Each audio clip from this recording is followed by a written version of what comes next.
नमस्कार, मैं हूं आपके साथ अंकिता पाल। बुलेटिन की शुरुआत करते हैं। कुरुक्षेत्र में गीता महोत्सव कार्यक्रम में उपराष्ट्रपति जगदीप धनखड़ ने शिरकत की है और कार्यक्रम में सीएम नायब सिंह सैनी भी मौके पर मौजूद रहे हैं। और जहां पर उपराष्ट्रपति और सीएम सैनी ने सभा को संबोधित किया, क्या कुछ कह रहे सुनाते हैं आपको।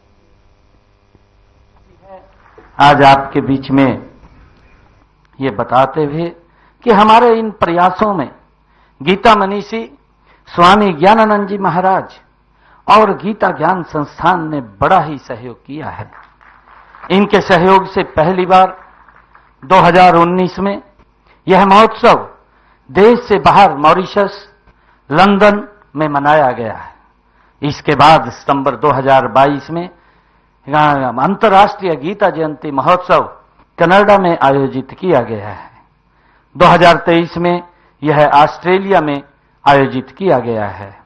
इस वर्ष तो 2 देशों में अंतर्राष्ट्रीय गीता महोत्सव का आयोजन किया गया है, श्रीलंका और अगस्त में यूनाइटेड किंगडम मैनचेस्टर में भव्य आयोजन किए गए हैं।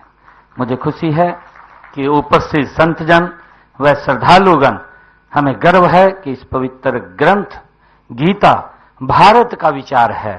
इसे पवित्र ग्रंथ ही नहीं बल्कि संपूर्ण मानव की आस्था और जीवन ग्रंथ भी माना जाता है। मुझे इसीलिए मानवता को जिंदा रखने के लिए आज गीता का मनन करना बहुत जरूरी है। आज आप यहां पधारे हैं और इससे मैं पुनः आपका यहां पधारने पर हरियाणा के हमारे 2 करोड़ 80 लाख लोगों का, जो आप इस पवित्र भूमि के ऊपर कुरुक्षेत्र पर जहां भगवान श्री कृष्ण ने स्वयं गीता का संदेश दिया, आप यहां पर पधारे हैं। हमारा उत्साहवर्धन आपके पधारने से और बड़ा है और हमें बहुत ही यहां पर आपके आने से हमारे उत्साह के अंदर बढ़ोतरी हुई है। मैं आपका यहां पधारने पर बहुत बहुत धन्यवाद करता हूं और इन्हीं शब्दों के साथ मैं माननीय उपराष्ट्रपति जी एक बार फिर से स्वागत और अभिनंदन करता हूं और सबको अंतर्राष्ट्रीय गीता महोत्सव की हार्दिक बधाई और शुभकामनाएं देता हूं। जय हिंद, जय भारत, जय भारत। पंजाब के किसान लगातार अपनी मांगों पर अड़े हैं। अपनी मांगों को लेकर आज किसानों का एक जत्था दिल्ली कूच के लिए रवाना हो गया है और वहीं किसानों को रोकने के लिए प्रशासन ने कड़े इंतजाम किए हैं। किसानों के आंदोलन के बीच में हरियाणा के कृषि मंत्री श्याम सिंह राणा ने कहा कि सभी किसानों को अपने अपने प्रदेशों के मुख्यमंत्री से मिलकर समस्याओं का समाधान करवाना चाहिए। सुनिए मीडिया के सामने कृषि मंत्री ने क्या कुछ कहा है।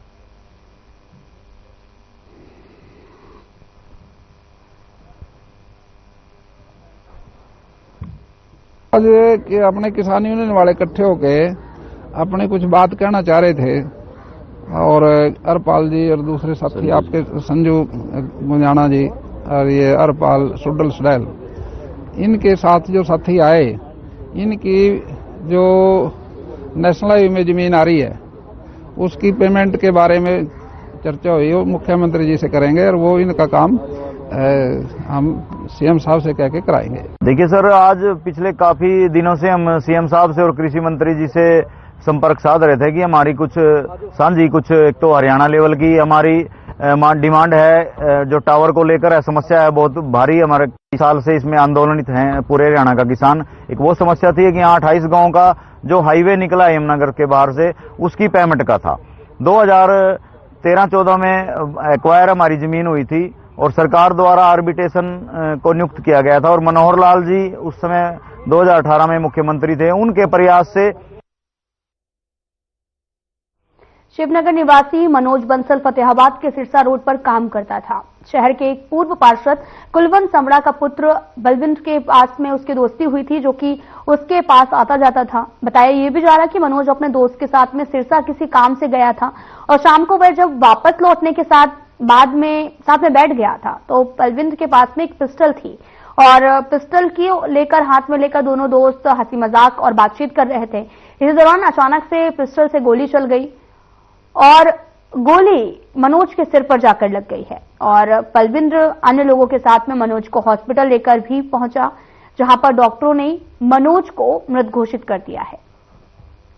फिलहाल पुलिस ने शव को कब्जे में लेकर पोस्टमार्टम के लिए भेज दिया है और मामले की जांच लगातार की जा रही है।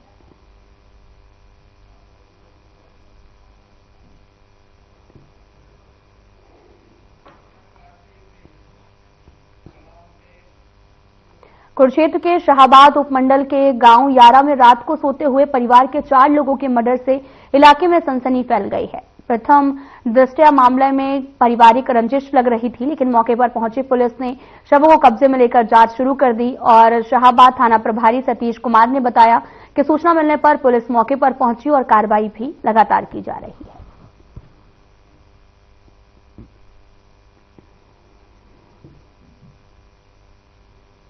अभी हम मौके पे कार्रवाई करने लग रहे हैं। अभी यहाँ जो 2 बंदे डेथ हुई थी गांव में, उनकी डेड बॉडी को हॉस्पिटल भिजवा है। एक की डेथ हॉस्पिटल में हुई है, दुष्यंत नाम है, एक लेडीज भी हॉस्पिटल में जिसकी डेथ हो चुकी है। एक छोटा बच्चा है जिसकी 12-13 साल एज है, वो अभी बचा हुआ है, उसका इलाज चल रहा है। अभी इनकी स्टेटमेंट वगैरह रिकॉर्ड करने लग रहे हैं, जांच करने लग रहे हैं। जांच करने के बाद आपको सारे फैक्ट जैसे क्लियर होंगे बता देंगे।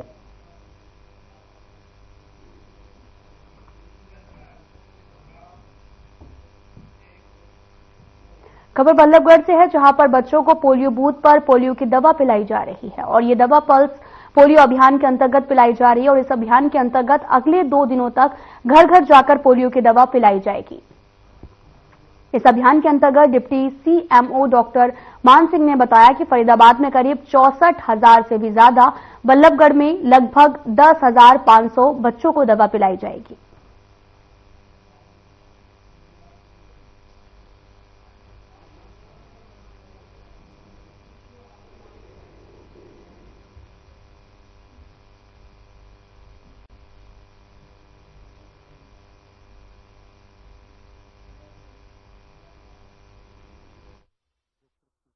अभियान के तहत आज कार्यक्रम रखा है और आज शुरुआत बल्लभगढ़ से की है। पूरे देश में आज की शुरुआत है और पोलियो मुक्त अभियान में हमारे सभी डॉक्टर, सभी सामाजिक धार्मिक संगठन सभी लगे हैं और इस तरह की बीमारी जिसको मुक्ति लाना हम सबका दायित्व है। सर, नगर सरकार जल्दी फरीदाबाद में 1586 बूथ है पूरे डिस्ट्रिक्ट फरीदाबाद में और 3,65,164 बच्चों का पूरा 0 से 5 ईयर के जिनको ड्रॉप पिलाना है। इन 3 दिन आज बूथ डे है और कल और परसों हाउस टू हाउस विजिट होंगी और सभी बच्चों को कवर किया जाएगा। बेसिकली ये सब नेशनल राउंड है और इसको इसलिए बचाव के लिए रखा जाता है। वैसे भारत पूरी तरह से पोलियो फ्री है।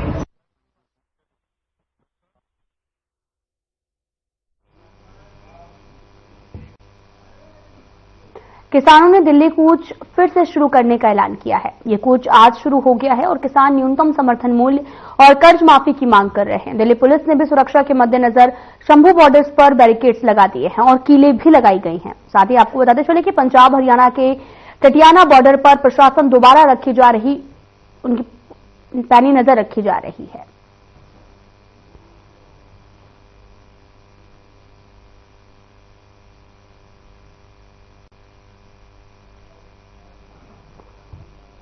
आपको बताते चले कि एमएसपी और कर्ज माफी को लेकर लगातार किसान कूच कर रहे हैं और जिसको लेकर पुलिस बल भी पूरी मुस्तैदी के साथ में मौजूद है। जहां पर एमएसपी और कर्ज माफी की मांग को लेकर लगातार आगे बढ़ रहे हैं किसान, तो वहीं दूसरी तरफ पुलिस ने बैरिकेड्स लगाई है। चप्पे चप्पे पर पुलिस तैनात है और आसानी से जो वाहनों की आवाजाही है वो लगातार जारी है और किसानों का दिल्ली कूच है, जहां पर चप्पे चप्पे पर पुलिस की तैनाती की गई है।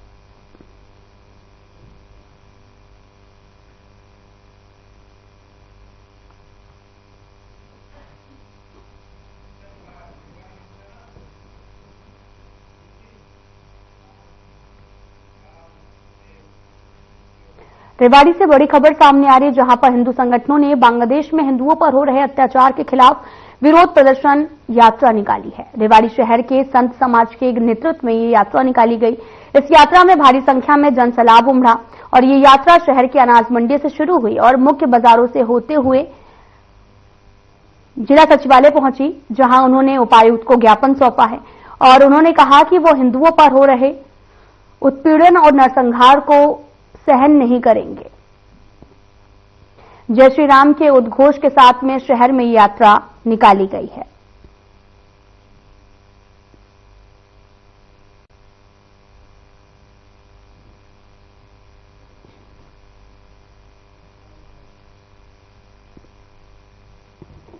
आज हम ये आक्रोश रैली जो बांग्लादेश में हम हिंदुओं के साथ अनाचार, अत्याचार, बलात्कार और दमन, हर प्रकार से दमन किया जा रहा है उनका, उसके विरोध में एकत्रित हुए हैं और ये आक्रोश रैली निकाल रही है। ये आक्रोश रैली केवल बांग्लादेश के हिंदुओं के दमन के लिए नहीं है, आज ये हमारे अस्तित्व की लड़ाई भी है और हम अपना अस्तित्व बचाने के लिए संघर्ष कर रहे हैं। जैसा हम देखते हैं कि जो आसुरी शक्तियां हैं, जो आसुरी प्रवृत्तियां हैं, वो किस प्रकार से समाज में हावी हो रही हैं। जी, जो हम बांग्लादेश में नरसंहार हुआ है हिंदुओं का, उसके लिए आज सब इकट्ठे हुए हैं और आज अगर हम आवाज नहीं उठाएंगे अपने हिंदू भाइयों के लिए तो कभी नहीं उठा सकते। इसलिए इतनी भारी संख्या में जो लोग हिंदुत्व के लिए इकट्ठा हुए हैं। प्रधानमंत्री मोदी जी से क्या अपील करना चाहोगे? जी, हम उनके लिए जो भी कड़े से कड़े स्टेप हो उनके लिए वो उठा सके और उनके जो भी उनको वहां से जितना भी उनके लिए कर सके सरकार उनके लिए करना चाहिए और जो भी कर रही है वो थोड़ा कम है, इससे ज्यादा करना चाहिए सरकार को। के अंदर जो बांग्लादेश में हिंदुओं पर अत्याचार हो रहे हैं उसके विरोध स्वरूप ये प्रदर्शन किया जा रहा है। हम चाहते हैं कि मनुष्य जो है सब एक है, जीवें और जीने दें, ये भावना होनी चाहिए, लेकिन हम ऐसा देख रहे हैं कि ऐसा नहीं हो रहा। तो हम ये चाहते हैं कि इस रैली के माध्यम से ये संदेश जाए कि हम भी एकत्रित हो सकते हैं, हम भी संगठित हैं और यदि कोई ऐसी बात होती है तो हम उसका जो है मुकाबला भी समानुसार कर सकते हैं। बात निकाली है क्या, कुछ इसकी पूरी रूपरेखा तैयार की है, आगे क्या कुछ करना? आज की जो रैली है ये बड़ी व्यवस्थित ढंग से जो है योजना बना करके की गई है। 2-3 दिन पहले एक बैठक की गई थी।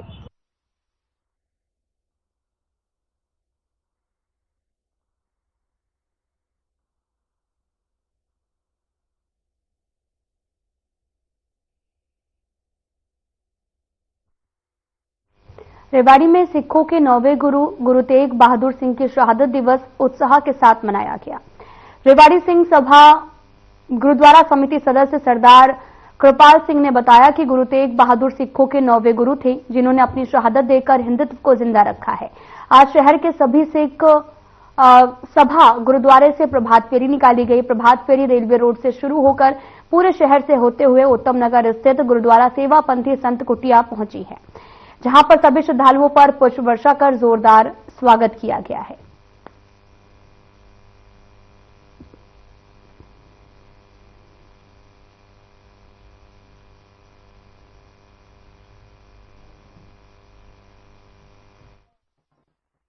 धन गुरु तेग बहादुर जी जिनका आज समूह संगत रेवाड़ी ने मिलकर के शहादत दिवस मनाया और प्रभात फेरी के रूप में गुरुद्वारा संत कुटिया सारी संगत को लेकर पहुंचे। कीर्तन गायन किया गया। हिंदुत्व को बचाने के लिए भाई मतीदास जी, भाई सतीदास जी, भाई दयाला जी, धन धन श्री गुरु तेग बहादुर समूह ने शहादत का जाम पिया और हिंदुत्व को बचाया। ये सारी प्रेरणा स्रोत हमारे संत जगदेव सिंह जी तलवंडी उत्तम नगर संत कुटिया के संत महापुरुषों द्वारा ये उपराला किया गया, जिसमें हमारे समूह गुरुद्वारों की संगत gurdwara Singh Sabha 12 Hazari, gurdwara Singh Sabha Jhajjar road, gurdwara Singh Sabha railway road, अमृत वेला प्रचार कमेटी,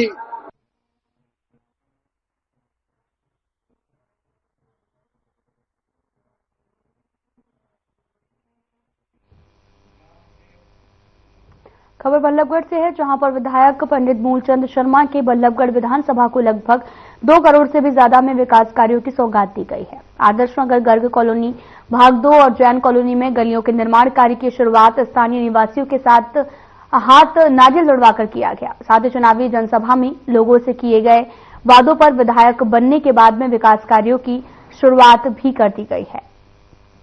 गर्ग कॉलोनी पार्ट 2 और जैन कॉलोनी में करीब 1 करोड़ 71 लाख की लागत से बनने वाली 34 गलियों को सीमेंटेड बनवाया जाएगा और जबकि 15 गलियों को इंटरलॉकिंग टाइल से भी बनवाया जाएगा। उन्होंने ये भी कहा कि पहले बल्लभगढ़ की कॉलोनी में रहने वाले लोग विधायक से मलबे की मांग करते थे, लेकिन अब सीमेंटेड गलियां बनवाई जा रही हैं।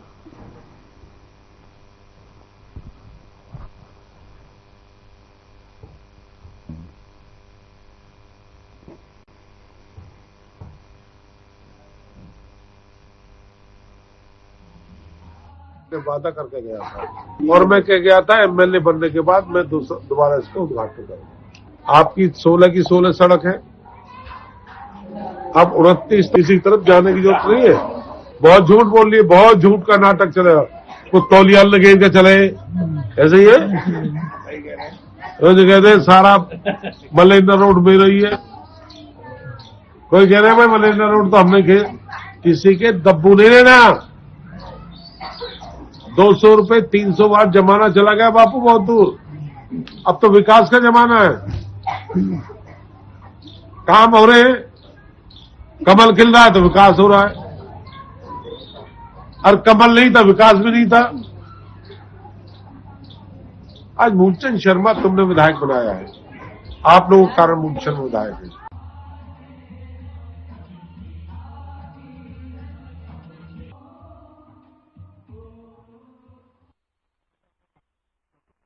हिसार में अपने निवास स्थान पर कांग्रेस सांसद कुमारी शैलजा ने कार्यकर्ताओं से मुलाकात की है। इस अवसर पर पत्रकारों के सवालों का जवाब देते हुए उन्होंने कहा कि किसानों का आंदोलन 2021 में समाप्त हो सकता था, परंतु सरकार ने चाहा ही नहीं कि कोई बातचीत हो।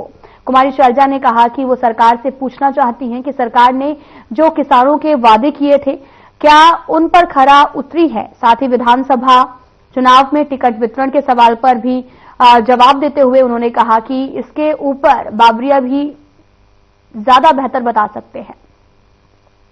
कुमारी शैलजा ने कहा कि राहुल गांधी नेता प्रतिपक्ष हैं, उन्हें अपनी बात रखने का पूरा अधिकार भी है। मणिपुर और संभल में सत्ता पक्ष के लोग जा नहीं रहे हैं और राहुल गांधी को जाने नहीं दिया जा रहा है।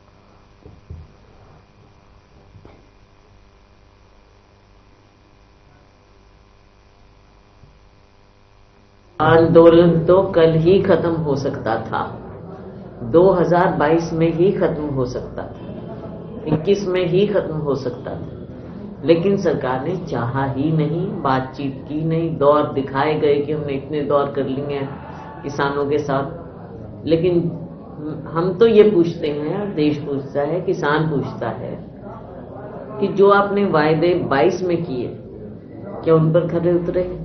और आज अगर किसान अपनी आवाज उठाना चाहता है या विपक्ष उनकी आवाज उठाना चाहते हैं, ना तो किसान से आप बातचीत कर रहे हैं, उनके ऊपर फिर वही अश्रु गैस छोड़े जा रहे हैं, उनको आगे नहीं बढ़ने दिया जाता। सुप्रीम कोर्ट कहता है बातचीत कर लो, आने दो, पर नहीं, ना संसद में आवाज उठाने देते, तो इनकी आवाज उठाएगा कौन? एक मुद्दा था, अगर एमएसपी को कानूनी दर्जा दे देते हैं, मुझे नहीं लगता और बहुत सी इतनी बातें हैं, उनको बातचीत करो आप।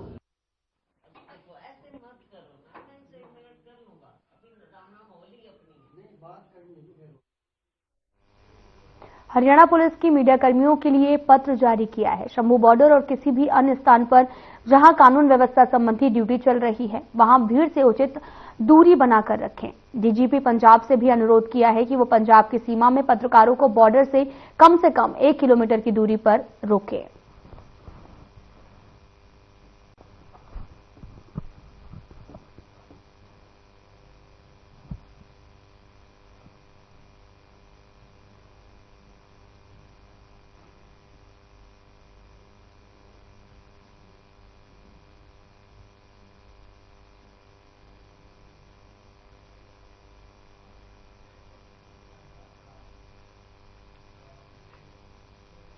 कुरुक्षेत्र के कस्बा शाहाबाद के बराड़ा रोड स्थित अमर कॉलोनी में एक बंद पड़े घर में बंद पड़े संदूक में पुलिस को एक व्यक्ति का शव बरामद हुआ है। पुलिस ने शव को कब्जे में लेकर कुरुक्षेत्र के LNJP अस्पताल में पोस्टमार्टम के लिए भिजवा दिया है।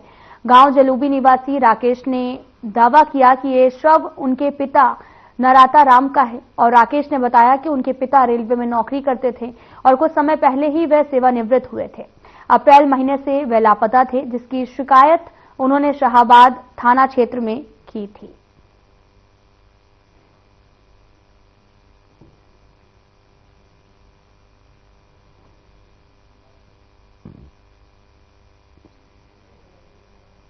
जी वहां घूमने फिरने गए थे जी। हमने द्वाल पे देख के अंदर बढ़े जी, हमने बदबू मारी जी। फिर हमने आइयो दे चौकी में फोन कराया जी, फिर वो बुलाए जी। हमने जंजीर तोड़ के अंदर बढ़े जी। मैं देख तो रहे जी, हम सुबह में भी कभी अंदर पड़ी हो बॉडी में पुलिस वाले उन्हें खोल दो जी। हमने जी पुलिस वाले पूरा साथ दे रहे जी हमारा। दूर जलंधर तई गए जी, जिस पर हमने सख्त था जी महाजनो देवी पे। महाजनो देवी पे ने इसके अकाउंट में पैसे भी कटवाए जी 2 बारी। ये माचल किया जी, लेडी जा जी जलंधर की जी। ये नहीं पता जी कब से रह रही थी जी, चोरियों चप्पे रह रही थी, किस तरह रह रही थी जी वो नहीं पता जी। हमने ये कब से रह रही थी इसके साथ जी। फिर जिसे हमने तो बैंक से पता करा, जिसने अकाउंट में पैसे कटवाए जी, निकलवाए जी। 10,000 एक बारी कटवाए, 3,000 एक बारी कटवाए, फिर सीमेंट वाले ने कटवाए जी। उस पे हमने शक सुबह है जी। ये जी मेरे डैडी की बॉडी थी जी। हमारा डैडी कई महीनों से लापता था जी। मैंने दरखास्त दे रखा था। तो जी आज वैसे ही हम अचानक ही अपनी जगह पे घेरा मारने के लिए गए थे, तो हम दीवार से कूद के अंदर चले गए, तो हमें थोड़ी स्मेल महसूस दी। तो हमने ताला तोला तोड़ने की कोशिश की जी, ताला टूट गया फिर। तो जी हमें डेड बॉडी में से अंदर स्मेल मिली है। तो जी हमने तभी पुलिस वाले को इन्फॉर्म किया, उनको बताया कि ऐसे ऐसे करके बात है सर, हमें कुछ छेड़ा नहीं है। वहां से हम बाहर आ गए। जब फिर पुलिस वाले आए जी, उन्होंने अपनी कार्रवाई शुरू की। जो मृतक है आपके क्या लगते थे? मेरे पिताजी जी। तो आपको कैसे शक सुबह हुआ? सर वैसे ही स्मेल के जरिए पता है ना जी। अमर कॉलोनी में आज एक बंद पड़े मकान में संदूक में डेड बॉडी मिली है, जिसमें हम आगामी कार्रवाई करने लग रहे हैं। बताया जा रहा है कि काफी महीनों से इसकी डेड बॉडी को। हाँ, ये डिकम्पोज बॉडी है और लगता है काफी महीनों की पुरानी है। तो अभी पोस्टमार्टम के बाद और जो हमारी तफ्तीश में जो महिला तो बताई जा रही है सर, वो मौके से फरार है। हाँ, महिला जो इसमें एक आरोपी है वो मौके से फरार है और उसको जल्द हम गिरफ्तार। सर परिजनों ने पुलिस में शिकायत दे दी है फिलहाल? हाँ, परिजनों ने पुलिस में शिकायत दे दी, उसमें आगामी कार्रवाई। परिजनों को सर कैसे शक? उनका जो फादर था वो कई महीने से लापता था, उसकी मिसिंग रिपोर्ट भी थी, उसकी तलाश कर रहे थे। आज ये अपनी उस बंद पड़े मकान में बाइक लेने के लिए गए थे, तो जब उसमें बाहर से ताले लगे हुए थे, ताले तोड़ के इन्होंने बाइक निकालने की कोशिश की तो वहाँ बदबू आ रही थी। उस बदबू के आधार पर उन्होंने पुलिस को इन्फॉर्मेशन किया और फिर हम जाए।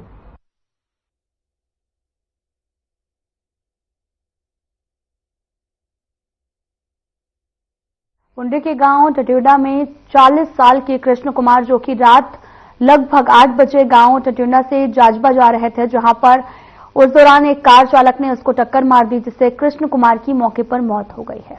थाना प्रभारी बलबीर सिंह ने बताया कि घटना की जानकारी उन्हें रात करीब 10 बजे मिली है और मृतक के चचेरे भाई संजीव कुमार द्वारा शिकायत भी दर्ज करवाई गई। थाना प्रभारी द्वारा दी गई जानकारी के अनुसार मृतक रोड क्रॉस कर रहा था, तभी पीछे से आ रहे वाहन से उसे टक्कर मार दी गई, जिससे कृष्ण कुमार की मौत हो गई है। और साथ ही आपको यह भी बता दें कि थाना प्रभारी जानकारी देते हुए कहा कि पूरे मामले की जांच शुरू कर दी गई है, आरोपी को जल्द ही गिरफ्तार भी कर लिया जाएगा।